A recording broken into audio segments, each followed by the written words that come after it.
Halo semuanya teman-teman, ketemu lagi dengan Roy di sini. Apa kabar kalian semua? Semoga selalu dalam kondisi yang sehat. Kali ini gue akan review dan menganalisa saham Ultra Jaya.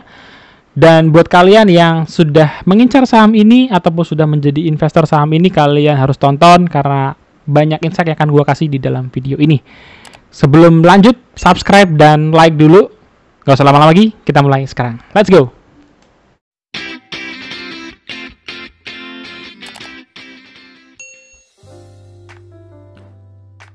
Langsung aja kita mulai teman-teman. Seperti biasa gue bikin slide PPT-nya biar lebih gampang untuk menjelaskan. Dan kita akan mulai review saham Ultra Jaya atau kode sahamnya ULTJ dari sekilas perusahaannya dulu teman-teman. Mungkin kalian ada yang sudah investornya di Ultra Jaya atau kalian baru mengincar nih dan lagi cari-cari ini ULTJ ini bergerak di bidang apa dan sudah memproduksi produk seperti apa saja gitu ya.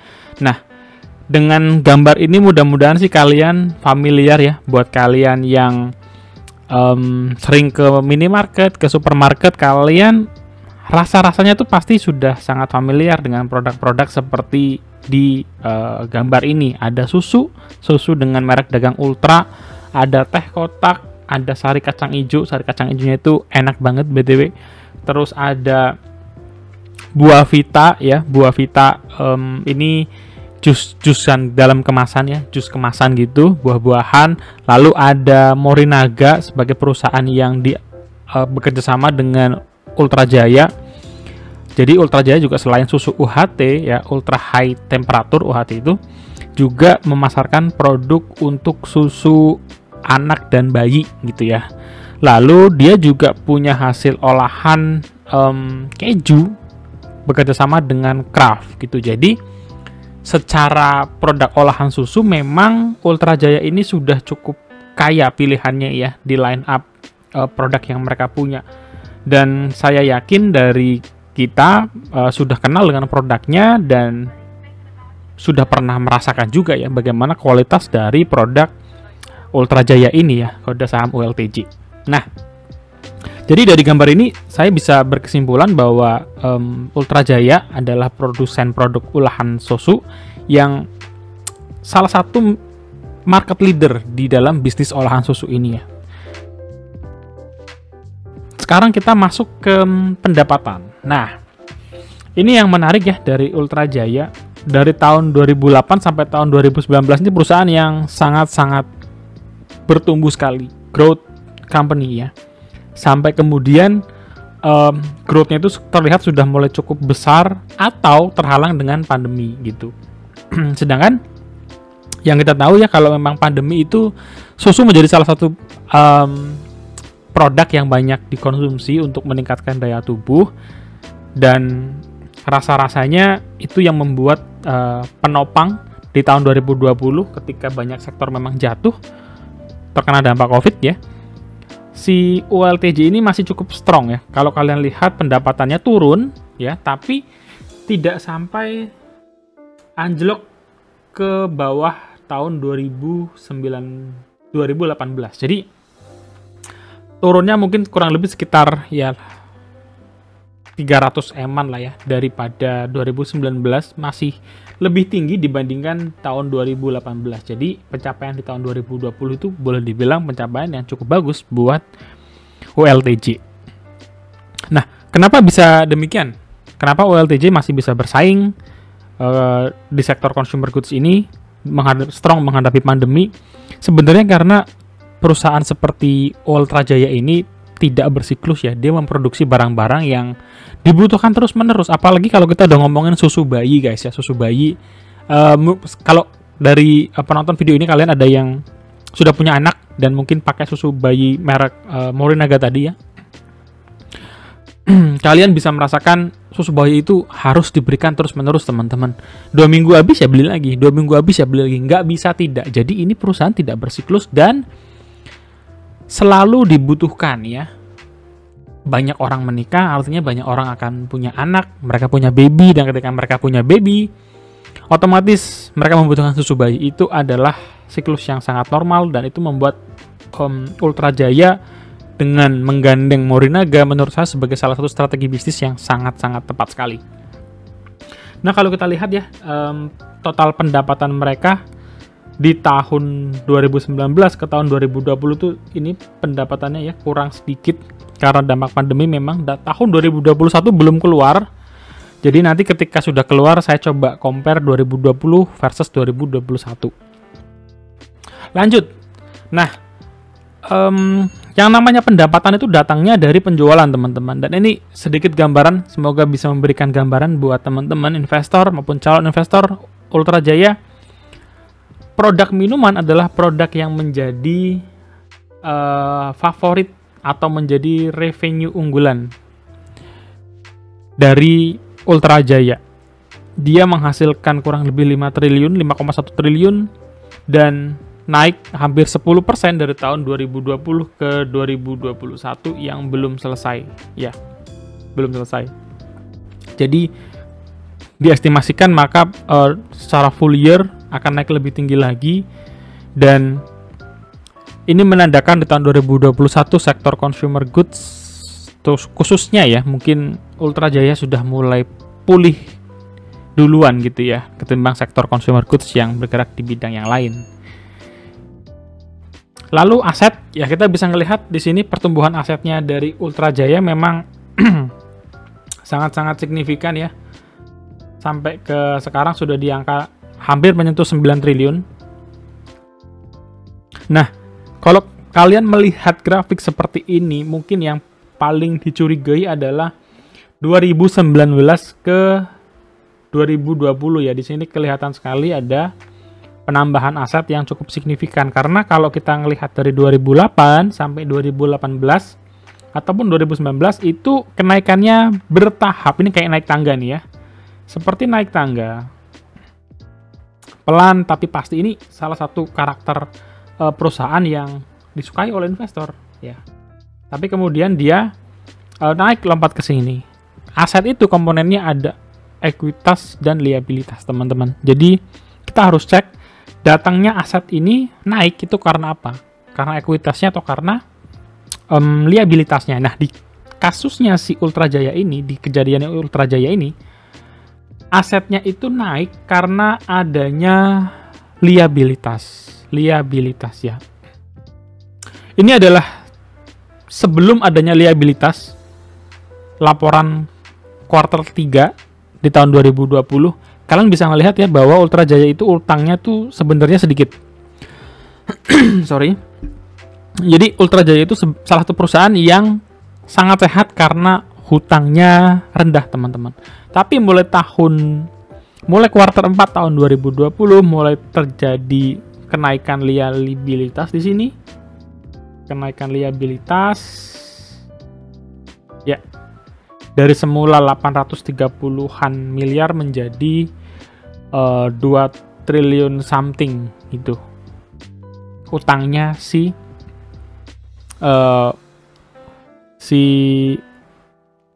Ultra Jaya gitu. Nah, kenapa seperti itu? Karena Ultra Jaya itu melakukan atau menerbitkan yang namanya surat utang, teman-teman. Dan sebenarnya kalau kita ngelihat Ultra Jaya itu nggak ada kebutuhan untuk membayar sesuatu, jadi dia menerbitkan surat utang untuk menutup utang, semacam gali lubang tutup lubang, itu nggak ada.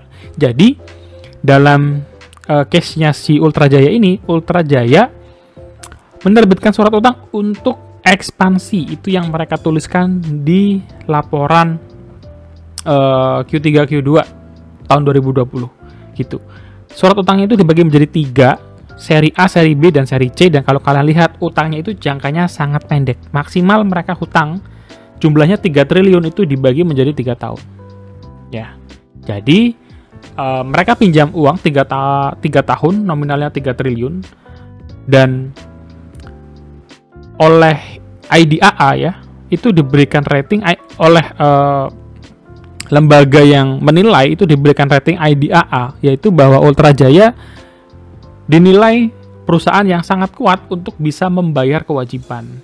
Ya, jadi kalau kita telah lebih lanjut, jumlah 3 triliun itu kurang lebih separuhnya aset perusahaan. Jadi kita bisa asumsikan debt to equity rasionya sekitar 0,5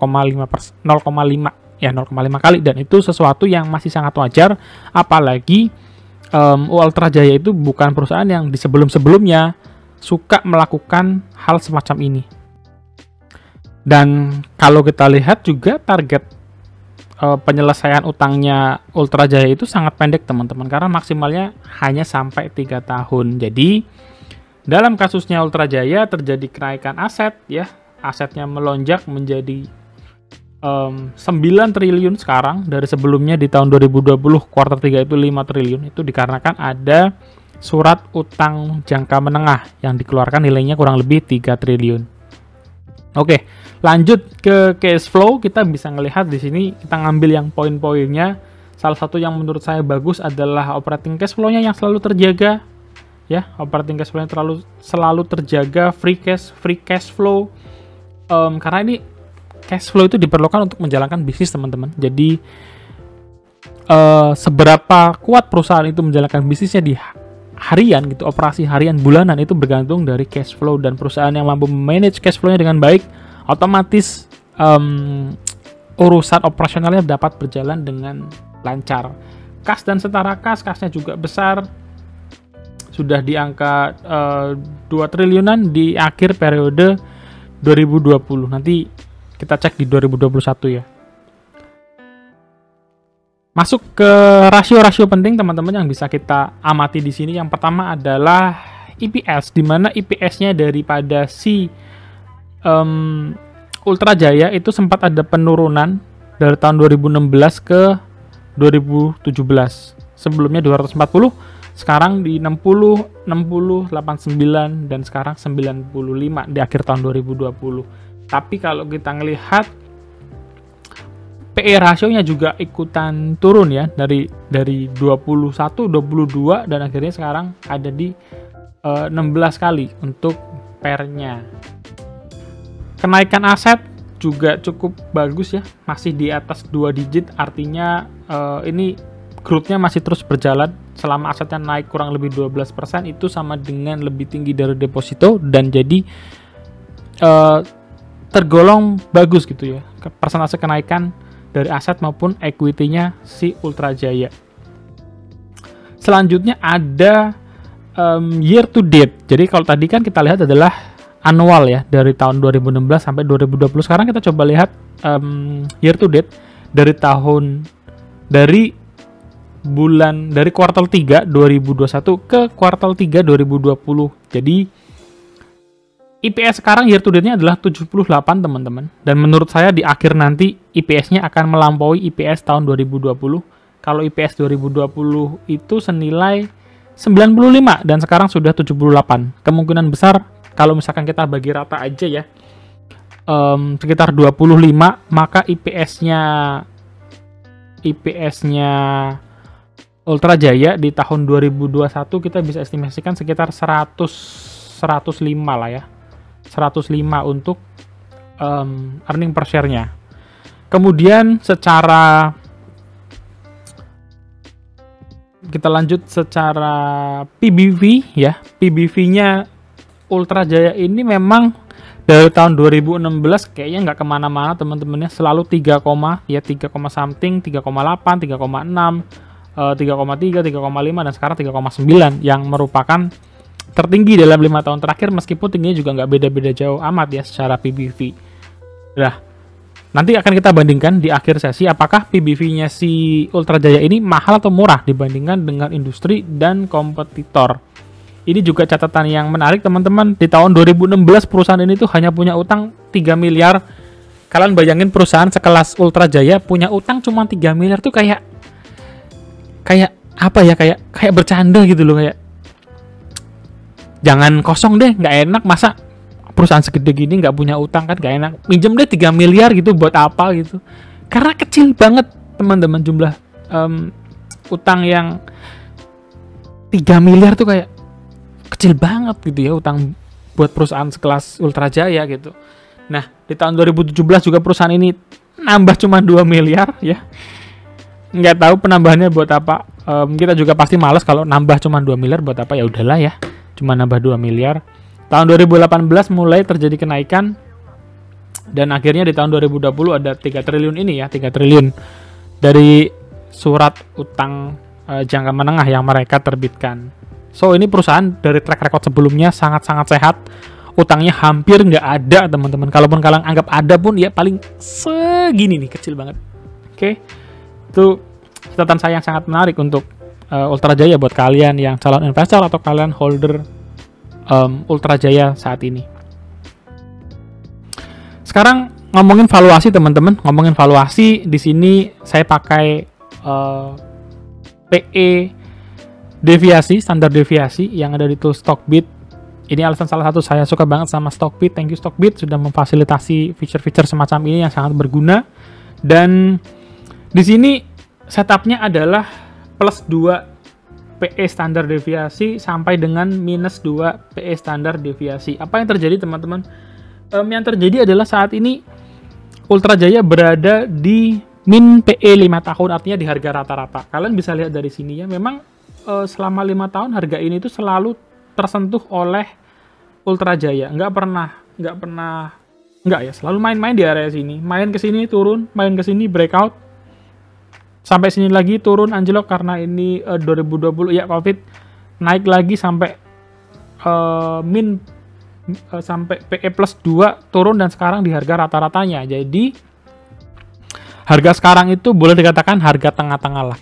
Nggak mahal, tapi juga nggak murah juga teman-teman.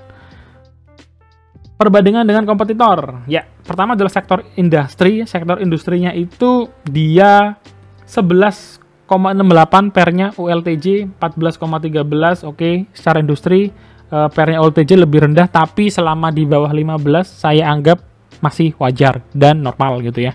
Kalau kalian cek ke Diamond itu sudah 27 kali ya. Diamond 27 kali, Cimory 34 kali. Hanya Campina di sini es krim ya yang lebih rendah. Itu pun lebih rendahnya nggak jauh-jauh amat. Dia 13,88 dan Ultra Jaya 14,13. Kalian bisa nilai perbedaannya tidak signifikan. Yang kedua adalah book value ya, PBV-nya. PBV-nya Ultra Jaya itu 3,65 kalau dibandingkan dengan Diamond ya. Diamond hanya 1,5 PBV-nya, Campina juga 1,5 PBV-nya. Jadi tergolong lebih mahal secara book value. Tapi kalau dibandingkan dengan Cimory ini jauh banget teman-teman, karena Cimory sekarang hampir 10 kali lipat book value-nya dari Ultra Jaya. Ultra Jaya hanya 3,6, sementara Cimory 29,62. Secara market cap ya, karena memang Cimory harga sahamnya sudah di 3.000-an, 3.500, market cap-nya dia terdongkrak, tapi nggak berarti Ultra Jaya itu kecil, karena kalau Ultra Jaya dikalikan dengan harganya Cimory yang sekarang, misalkan harganya naik, diapresiasi oleh market cap-nya juga pasti akan menyusul. Secara enterprise value kita juga bisa melihat Ultra Jaya itu memang lebih kecil daripada Cimory, tapi dibandingkan dengan Diamond dia jauh teman-teman ya, jauh. Jadi untuk perbandingan dengan kompetitor dan industri kita bisa melihat juga Ultra Jaya ini di tengah-tengah ya. Dia bukan di harga yang murah, bukan juga di harga yang mahal. Tapi secara prospek saya bisa melihat prospek Ultra Jaya ini sangat-sangat menarik di bidang produk olahan susu. Selanjutnya adalah dividen dan capital gain. Jadi sejak setahun terakhir harganya si Ultra Jaya ini memang nggak kemana-mana teman-teman. Dia baru turun minus 0,294%. Tapi kalau secara 5 tahun Ultra Jaya itu sudah menghasilkan kenaikan 40% gitu ya. 40% dari capital gain. Ditambah dengan dividen yieldnya dia sebesar 5%, 5,7%. Anggaplah 5%. Artinya dalam 5 tahun holder Ultra Jaya kalian sudah mendapatkan 65%. Setahun rata-rata 13% ya. Jadi ini jumlah yang sangat masuk akal kalau di hold oleh para investornya. Karena 13% dibandingkan dengan deposito biasa teman-teman di bank-bank yang besar kayak BCA, BRI itu mungkin hanya sekitar 3-5%. Sedangkan kalau kalian dikasih 13% tentunya happy gitu ya. Hampir triple daripada tradisional deposito. Nah, cuman yang saya agak kurang serak adalah terkait dengan payout ratio-nya dia yang cukup besar, 95%, dan harusnya perusahaan seperti Ultra Jaya ini masih punya ruang yang cukup besar untuk bertumbuh ya. Kenapa? Karena kita mundur sedikit ya ke sini. Di dalam laporan penjualan, produk makanannya Ultra Jaya itu sangat rendah, teman-teman. Gap-nya jauh sekali dengan revenue dari minuman ya. Jadi saya melihat Ultra Jaya harus kerja keras nih, gimana mereka bisa meningkatkan penjualan dari produk-produk makanan mereka. Mereka mungkin perlu inovasi, perlu lebih banyak riset mendalam supaya mereka bisa meningkatkan produk makanan dan paling nggak menyumbang 50% lah ya dari produk minuman. Jadi kalau produk minumannya mereka dapat 5T, idealnya itu mereka dari makanan bisa dapat sekitar 2T lah paling nggak. Nah, itu harapannya saya gitu ya untuk Ultra Jaya ke depannya. Jadi secara dividen, kalau mereka bisa menurunkan payout rasionya, tetap bagi dividen gitu ya, mereka masih bisa alokasikan itu untuk saldo laba, dan saldo labanya bisa mereka kembangkan lagi ke depan untuk perusahaan bisa berekspansi. Terakhir kesimpulannya, nah ini kesimpulan teman-teman, kalau menurut saya saat ini harga saham Ultra Jaya itu di fair value-nya tidak murah tapi juga tidak mahal. Tadi kita udah compare dengan industri, kita compare dengan kompetitor perusahaan yang sejenis di bidang olahan susu. Jadi saya bisa katakan ya ini bukan best deal untuk sekarang gitu ya. Tapi sahamnya Ultra Jaya ini cocok banget buat teman-teman yang suka dengan DCA atau dollar cost averaging. Jadi kalian tiap bulan nabung aja gitu di saham ini. Dari data historinya, dividen 5,6% dan kenaikan 5 tahunnya kurang lebih di angka 8%-an, itu bisa memberikan total 13% setahun. Jadi kalau itu kita jadikan sebagai landasan untuk DCA ini tergolong sangat-sangat bagus. Nah, harga menariknya kapan? Menurut saya harga menariknya adalah di bawah 1.200. Di bawah 1.200 itu saya tunjukkan adalah di sini teman-teman ya. Di sekitar kurang lebih min 2 dari PE-nya dia. Dan kalau kalian lihat ya di sini, setiap kali Ultra Jaya ketemu area ini, itu nggak selang lama dia bergerak naik lagi. Jadi kalau untuk sekarang saya akan wait dulu, tunggu dapat harga yang lebih murah lagi. Karena kalau di Ultra Jaya, saya bukan DCA di sini. Ultra Jaya itu saya menggunakannya sebagai saham yang ketika dia murah saya akan beli, tapi kalau dia di harga sekarang saya tahan dulu dan saya simpan saja uangnya di RDN. Kemudian target optimis. Nah, target optimis saya untuk Ultra Jaya ULTJ ini adalah 2.200 sampai 2.500. Itu saya estimasikan di PBV kurang lebih 5 sampai 6 kali, dimana itu pernah terjadi ketika tahun 2013 kalau nggak salah, PBV-nya Ultra Jaya adalah 6 kalian. Apakah mungkin itu terjadi? Mungkin, teman-teman. Kalau kita ngelihat ke siklus sekarang ya, pergerakan ketika pulih dari COVID, banking sudah recovery, komoditas sudah naik gila-gilaan, dan yang kita tunggu adalah selanjutnya adalah di sektor consumer goods. Jadi ketika daya belinya sudah pulih, masyarakatnya sudah bisa beraktivitas baik lagi secara ekonomi, sudah dapat adjustment salary yang bagus lagi, yang cukup gitu ya, dan ekonominya pulih, maka kita bisa berekspektasi saham-saham yang di sektor consumer goods yang mungkin sekarang ini sedang ditinggalkan ya karena sedang ramai ke komoditas, mulai dilirik lagi gitu ya. Dan itu kesempatan kita untuk mulai mengoleksi saham-saham yang memang posisinya sedang ditinggalkan tapi di masa depan punya prospek yang cukup cerah gitu teman-teman.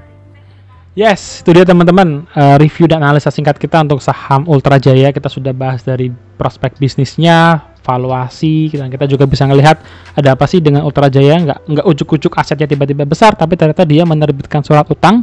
Dan dari histori sebelumnya, perusahaan ini adalah perusahaan yang sangat-sangat hampir nggak punya utang, kecil sekali bunga hutangnya gitu ya. Dan ketika dia melakukan hutang itu karena dasar untuk ekspansi.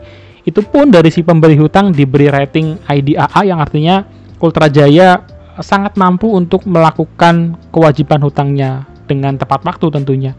Dan semoga video ini bisa memberikan insight dan referensi buat teman-teman sekalian, baik yang sudah menjadi holder saham Ultra Jaya maupun yang sedang naksir nih, yang mengincar saham Ultra Jaya. Video ini bukan ajakan jual beli, jadi tetap lakukan analisa kalian sendiri ya guys ya. Dan kalau kalian suka dengan video seperti ini, kalian harus subscribe, harus like juga, tulis di kolom komentar kalau kalian mau nanya sesuatu dan mau request saham yang akan kita bahas di next video. Jangan lupa juga nyalakan loncengnya ya guys, biar kalian nggak ketinggalan video dari channel ini. Juga share biar banyak teman kalian yang terbantu mengenai dunia investasi, baik itu saham maupun untuk diinvest maupun di trading kan. Sampai ketemu di next video. God bless you guys. Bye bye.